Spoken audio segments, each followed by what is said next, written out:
Polisi masih menyelidiki pembunuhan nenek di Desa Tanjung Agas, Kecamatan Tanjung Raja, Oganilir. Sampai mai ini, sudah 2 minggu lebih dari kejadian pembunuhan, belum ada tersangka.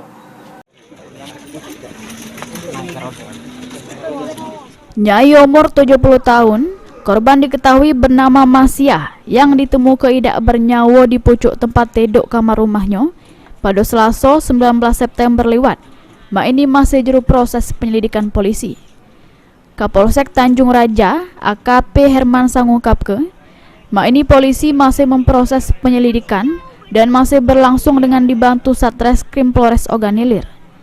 Sejauh ini, polisi sudah memeriksa 8 wong saksi mata terkait perkara dugaan maling dengan kekerasan tersebut dan ngamankan sejumlah barang bukti yang ada di TKP. Diduga Nyai Masia 70 tahun merupakan korban 363 KUHP kasus pencurian.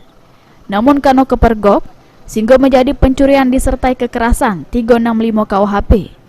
Sehingga pas ditemukan, Nyai Masia sudah tidak bernyawa dan terdapat luka sayatan di leher Masia.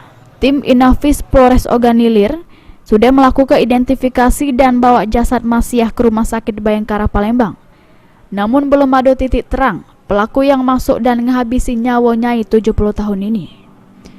Kasat Reskrim Polres Oganilir pas dikonfirmasi juga tidak ngasih penjelasan terkait perkembangan penyelidikan. Ahmad Romawi, PAL TV.